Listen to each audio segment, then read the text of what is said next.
So I'm very fascinated about where you are in your life because I genuinely believe the world is telling you the reverse of the right information.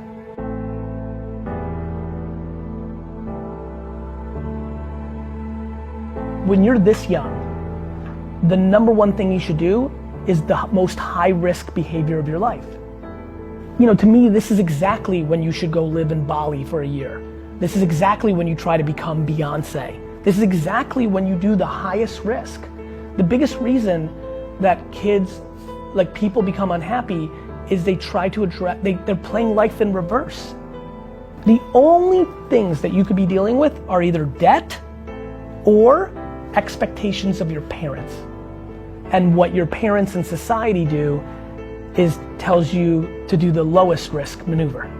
The number one thing you should be thinking about is the highest risk behavior around the thing that you think is gonna make you the happiest, which is gonna go spitting in the face of everybody from your parents to the school you're in, to your friends and what they thought, and maybe even to yourself an hour ago. Self-awareness is the most important. Without even knowing any of you, I'm sure your love affair with your music skill, craft, has evolved through your life, right? And this is exactly the time where some of you are looking in the mirror and be like, do I even love this shit anymore? Another huge recommendation I would give you is go work literally for free or like minimum wage or as little as possible for the exact human being that you aspire to be. At 23, 24, 25, you should go work for Barry Wang for free, and then at night you should work at Whole Foods on a night shift, and you should live with 8 people, so you only need to make 300 bucks. But everybody does the reverse. They take a job that they don't even like for $3,000 more. I have a lot of empathy for people in debt. I have way less for people not in debt, because then they're letting the machine, parents, society dictate their lives, who they then later resent because they followed their path, not yours.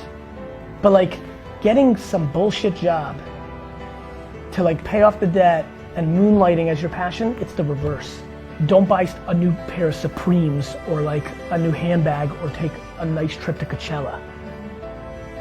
Otherwise you get stuck and you're just stuck in perpetuity. Or do that, I don't give a fuck, but don't not do what you want to do. Like, do not have your profession. You can either work for somebody that you want to become or try your own shit. You're talking to somebody who's ridiculously happy because he never played in the system. I was a terrible student, even though every immigrant shouldn't have been, right? I worked for my dad's liquor store and built up a family business for my family, so I made no money. I built it for, you know, my narrative is very tricky. A lot of people are like, oh, but your dad, I'm like, I built my dad's business for him and left with nothing at 34. You know, but I was happy. I didn't care that my friends went to Wall Street and got a BMW. I had self-esteem. I didn't need a cool apartment to get girls. I didn't even want to get girls. I was so busy working on what I was passionate about, to be frank. You know, if you're great at something and you're fucking passionate about it, you should have the best life, and people fuck it up. I didn't. I did everything wrong for 13 years, which made me win and stayed happy. Even though you're studying a field that is related to what you want your career path to be, you're still in classes, and completing those classes takes a lot of effort and time. Right, they're putting classes that have nothing to do with the future, right? Yeah, okay. That. My personal point of view on that is to only allocate the amount of time and passion that allows you to get to the next place you need to. What I'm saying is, whatever the lowest grade you can get in that class that allows you to continue and advance is what you should aim for. A lot of people's DNA only makes them strive towards perfection, which eats up an allocation of time that I think you should be deploying on other things. So if you're telling me right now you're self-aware enough to know this fucking accounting class or whatever the fuck you go to is not gonna mean anything to me, you know, there's only a couple variables. One, there's the school's rules of what you need to get to pass and graduate, right? Then the only other variables are your own kind of, you know, self-worth of how you deliver in a class environment. And the only other variable is your parents or anybody else you respect's ambition of your grade point average. Those last two don't mean anything. The first one does, it's the rules. You can't get an F in this or you can't move on. But if you can get a C, I just don't know. I'm saying least amount of resistance against your own self-awareness and passions that allows you to then get, all of a sudden, as you can imagine, when you're getting an hour back a day from studying on some class that's some bullshit, but you know yourself that you can get a C instead of an A, now you have an hour to make Instagram content that may actually lead to the thing that you want to do for a living. I'll tell you what, my parents are gonna love hearing that. I'm sure. Listen, I'm recording this so every fucking parent on earth can see it, because if you're a great parent, you want your kid to be happy, not to get a grade point average that you can go brag at the country club.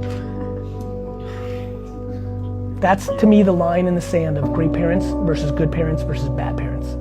And I'm thrilled to say that. So if you're put in a situation where you have to choose between two big opportunities, you'll never know what the alternative would have been. You pick one and you never, ever, ever even consider to look back, because you have to understand why.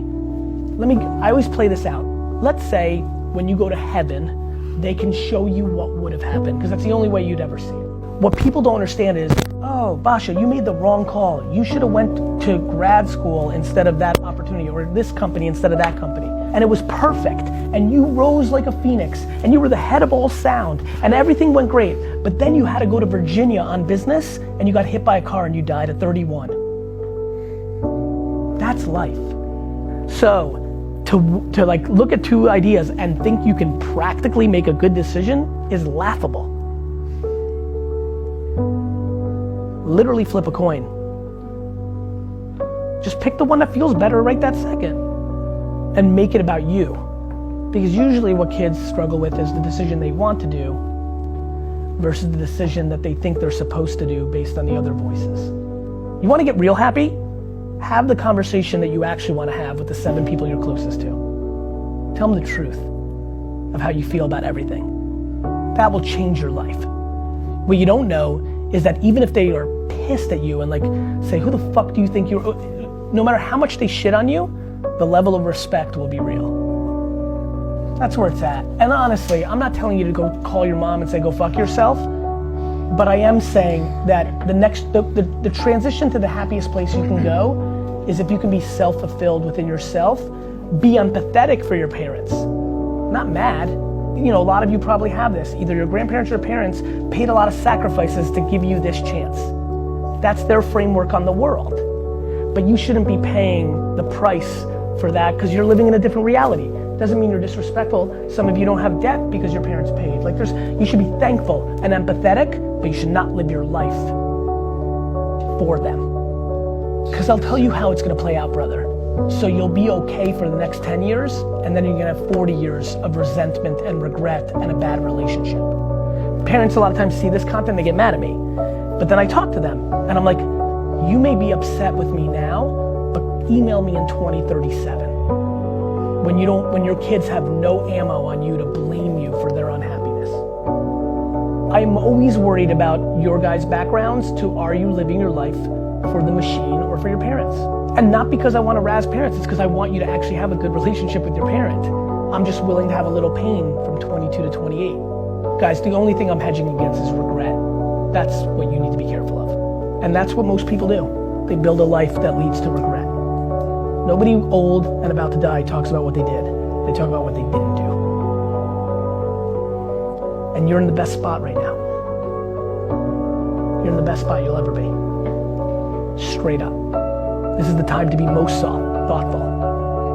But everybody wants you to figure out your life now. Your parents don't have their lives figured out. This is the time to taste and put yourself in good positions. You can do everything wrong for the next 10 years of your life and be young as fuck. And have unlimited time to do anything you want. I don't know what to tell you. You can do everything wrong. This is when you need to be ridiculous.